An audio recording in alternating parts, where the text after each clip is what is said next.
एक माँ की कहानी। जानवी, जो अभी सिर्फ 17 साल की है, आज उसका 12वीं का रिजल्ट आने वाला है, इसलिए वो परेशान है। वो बार बार अपनी मोबाइल में देख रही है और यहाँ से वहाँ घूम रही है। तभी उसकी दादी उससे कहती है, जानवी, क्या हो गया तुझे? क्यों यहाँ से वहाँ चक्कर काट रही है? दादी जी, आज मेरा 12वीं का रिजल्ट आने वाला है। अगर मुझे कम नंबर मिले तो मुझे अच्छी कॉलेज में एडमिशन नहीं मिलेगा। ओहो, आजकल के ज़माने में न जाने कौन कौन सी पढ़ाई होती है। हमारे ज़माने में तो नहीं होता था ये सब। चूल्हा चौका करो और बच्चे संभालो। हमारी ज़िंदगी तो इसी में ही निकल गई। तभी जानवी के मोबाइल पर एक नोटिफिकेशन आया। रिजल्ट देख के वो जोर से चिल्लाने लगी, माँ देखो, मेरा रिजल्ट आ गया। बहुत अच्छे नंबर आए हैं मेरे। जानवी की आवाज़ सुनकर उसकी माँ किचन से बाहर आकर कहने लगी, अब चीखती चिल्लाती रहेगी और बताएगी भी कितने प्रतिशत नंबर आए हैं तेरे। माँ, मेरे 98% मार्क्स आए हैं। वाह, ये तो बहुत अच्छी बात है बेटा, तूने हमारा नाम रोशन कर दिया। माँ, मुझे अब किसी भी अच्छे कॉलेज में एडमिशन मिल जाएगा। जब पापा सुनेंगे तो कितने खुश होंगे ना। जानवी की बात सुनकर उसकी माँ के चेहरे से मुस्कुराहट गायब हो गई। शाम को जानवी के पिता सुरेश घर पर आए।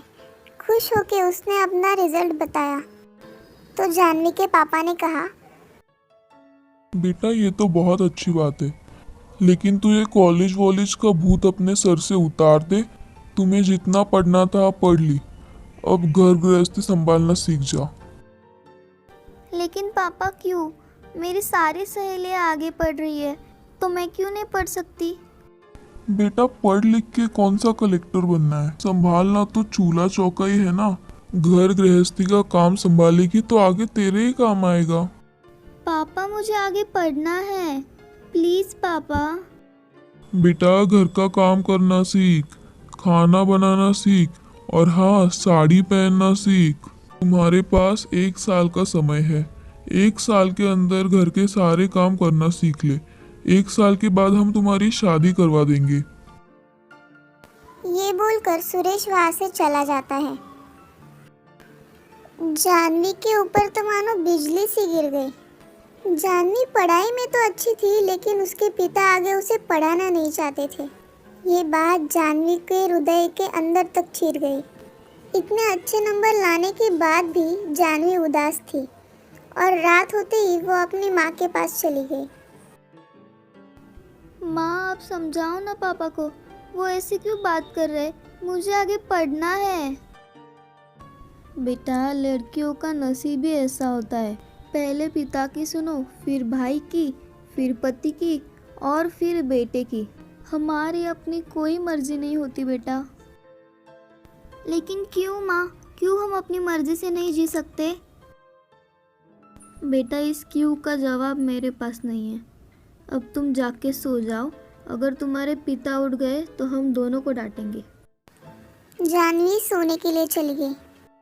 अगली सुबह सुरेश काम पर जाने लगा। तब उसने अपनी पत्नी से कहा, सुषमा, जानवी सो रही है क्या अभी तक?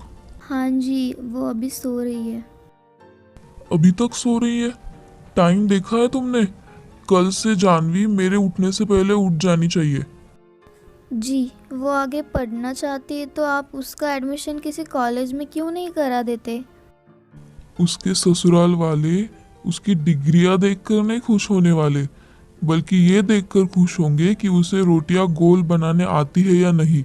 इसलिए तुम उसे खाना बनाना सिखाओ। मैं जानवी का बाप हूँ, इसलिए मैं तुमसे ज़्यादा बेहतर समझता हूँ उसके लिए क्या सही है और क्या गलत। इतना कहकर सुरेश अपने काम पर चला जाता है। सुषमा जानवी को उठाने के लिए चली गई, पर जानवी तो पहले से ही उठी हुई थी। माँ, मैंने सुना पापा ने आपसे क्या कहा। वो ऐसा क्यों कर रहे हैं? जानवी, वो सब जाने दो बेटा, तुम चलो मेरे साथ किचन में। जानवी ये सुनकर हैरान हो गई और उसकी माँ के पीछे किचन में चली आई।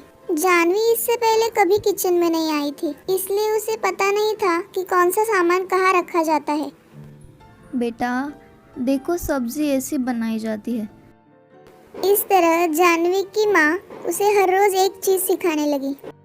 थोड़ी देर बाद सुरेश घर पर आता है और सुषमा से कहने लगता है, सुषमा, कल लड़के वाले हमारी जानवी को देखने आ रहे। कल तुम उसे अच्छे से तैयार करना और सारी तैयारियां कर लेना। ये आप क्या बोल रहे हैं जी? अभी तो हमारी जानवी सिर्फ 17 साल की है, हमें इतनी जल्दी नहीं करनी चाहिए। अरे हम कोई जल्दी नहीं कर रहे। अरे अभी तो हम सिर्फ रिश्ता देख रहे। कुछ समय तो देखने दिखाने में ही लगेगा। लड़का पसंद भी आ गया तो रिश्ता पक्का करके छोड़ देंगे। जब जानवी 18 साल की होगी तभी उसकी शादी करेंगे। अगली सुबह जानवी की दादी सुषमा से कहती है, बहू, जानवी अभी तक उठी नहीं क्या? अपने कमरे में है रात से, दरवाज़ा ही नहीं खोल रही, रोए जा रही है। बहू, सुरेश तो अंधा हो गया है। क्या तुझे अपने बेटी के आंसू दिखाई नहीं देते? ऐसा ज़रूरी तो नहीं, जो सदियों से गलत होता आया है वो अभी भी हो। मेरी दादी की शादी 15 साल की उम्र में हो गई थी, मेरी माँ की 17 साल और मेरी भी 17 साल में हो गई थी, और तेरी 18 साल में हो गई थी, और अब जानवी की 18 साल में ही हो रही है। बहू, तुझे कुछ करना पड़ेगा। लेकिन माँ जी, मैं कर भी क्या सकती हूँ? जानवी का भी रो रो के बुरा हाल हुआ है। देख बहू, सुरेश तो इसकी शादी करवा के ही रहेगा। मैं भी शादी नहीं करना चाहती थी, लेकिन मेरे बापू ने मेरी एक नहीं सुनी। जब मेरी शादी हुई तब मैं ना पढ़ी लिखी थी, ना मेरा कोई साथ देने वाला था। लेकिन बहू, अब तुझे ही कुछ करना पड़ेगा। सुषमा समझ जाती है कि उसे क्या करना है और वे जानवी के कमरे में जाती है। जानवी बेटा, लड़के वाले आते ही होंगे, तैयार हो जाओ फटाफट। माँ, मुझे पढ़ना है आगे, मुझे नहीं शादी करनी अभी। बेटा, अभी तो सिर्फ देखने आ रहे, शादी थोड़ी करवा रहे तेरी। इसके बाद जानवी तैयार होने लगती है। लड़के वाले देखने आते हैं। लड़के वालों को जानवी बहुत पसंद आती है। सुषमा कहती है, बहन जी, हमें भी आपका लड़का पसंद है, लेकिन मेरी इस शादी के लिए एक शर्त है। जानवी शादी के बाद पढ़ना चाहती है। बहन जी, हमें तो लड़की से नौकरी नहीं करवानी, फिर आगे क्यों सीखना है? हमें अपनी बहू से सिर्फ घर ही संभलवाना है। आपको घर ही संभलवाना है तो बहू क्यों लेकर जा रहे हो? किसी नौकरानी को रख लो ना। सुषमा, तुम ये क्या कह रही हो? चुप बैठो। नहीं बहन जी, ये तो ऐसे ही बोल रही है। जैसे आप कहोगे वैसा ही होगा सब कुछ। सुरेश जी, हम यहाँ आपके आग्रह पे आए थे। अगर हमें पता होता कि ये सब ड्रामा होगा तो हम आते ही नहीं। और हाँ, कान खोलकर सुन लीजिए, हमें शरीफ और घरेलू लड़की चाहिए। इन पढ़ी लिखी लड़कियों के नखरे हम नहीं उठा सकते। इतना कह के लड़के वाले चले गए। सुरेश गुस्से से सुषमा से कहता है, सुषमा, आप पागल हो गई क्या? ये क्या पढ़ाई का भूत तुम्हारे और तुम्हारे बेटी के सर पर चढ़कर बोल रहा है? तुमने अपनी जिंदगी ऐसे ही गुजार ली। तुम क्या पढ़ी लिखी थी? मैं पढ़ी लिखी नहीं थी, इसीलिए मैंने सारी ज़िंदगी आपकी सेवा में गुजार दी और कभी आपके गलत फैसलों के खिलाफ आवाज़ नहीं उठाई। लेकिन मेरी बेटी ऐसे नहीं करेगी। वो अपने पति के पीछे नहीं, अपने पति से कंधा मिलाकर चलेगी। सुरेश और सुषमा में कहासुनी शुरू हो गई। सुरेश ये देखकर हैरान था कि जिस पत्नी ने उससे कभी ऊंची आवाज में बात नहीं की, वो अब उसकी हर बात का जवाब दे रही है। अगले दिन सुषमा अपनी बेटी को लेकर कॉलेज जाती है, लेकिन कॉलेज की फी बहुत होती है। माँ, अब क्या करेंगे? यहाँ की फ़ीस तो बहुत ज़्यादा है। पापा हमें 1 रुपया भी नहीं देंगे और 2 दिन में हमें फ़ीस जमा करनी होगी। तू चिंता मत कर बेटा, मैं कुछ करती हूँ। सुषमा पूरे दिन सोचती रहती है कि पैसों का इंतजाम कैसे करे। सुषमा अपने सोने के कंगन बेचकर पैसे लाती है और जानवी को देती है। माँ, आपने ये पैसे कहाँ से लाए? बेटा, तू आम खाना, गुठलियाँ मत गिन। बताओ ना माँ, प्लीज। जानवी अपनी माँ से पूछ ही रही थी, तभी उसके पिता आ जाते हैं। ये देखकर जानवी अपने रूम में चली जाती है। सुषमा, तुम्हारी वजह से इतना अच्छा रिश्ता हाथ से चला जाता। बड़ी मुश्किल से मैंने लड़के वालों को मनाया है। आपने चाहे जितनी भी मुश्किल से उन्हें मनाया हो, लेकिन मेरी यही शर्त है कि मेरी बेटी पढ़ेगी। दूसरे दिन सुबह जब जानवी कॉलेज को जाने लगती है, तब सुरेश उसे उसके रूम में बंद कर देता है। इसके बाद जब दादी सुरेश से कहती है कि जानवी को बाहर निकालो, तब सुरेश कहता है, माँ, तुम इन सब चीज़ों में मत पड़ो। इसके बाद सुरेश सिर्फ इसका इंतज़ार कर रहा था कि कब जानवी 18 साल की होगी और वो उसके हाथ पीले कर दे। थोड़े महीने बाद जब जानवी 18 की हुई, तब सुरेश ने उसकी शादी पक्की कर दी। सुरेश ने अपनी पत्नी को बताया, मैंने जानवी की शादी तय कर दी है।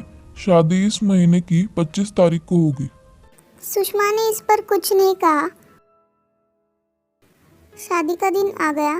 शादी के दिन जानवी अपनी माँ से कहने लगी, माँ, मुझे ये शादी नहीं करनी। बेटा, मैं तुमसे तैयार होने के लिए कहने नहीं आई हूँ। सुषमा ने जानवी के हाथ में सूटकेस दिया और बाहर आई। बाहर शादी की सारी तैयारियां हो चुकी थी और पंडित जी लड़की को बुला रहे थे। सुरेश जब जानवी को बुलाने के लिए अंदर आया और उसे जानवी दिखी नहीं, तब उसे ये समझने में देर नहीं लगी कि जानवी घर छोड़कर भाग चुकी है। तो दोस्तों, आप ही हमें कमेंट में बताओ कि जानवी की माँ ने सही किया या गलत। अगर आपको यह कहानी पसंद आई हो तो वीडियो को लाइक कीजिए और चैनल को सब्सक्राइब कीजिए। शुक्रिया।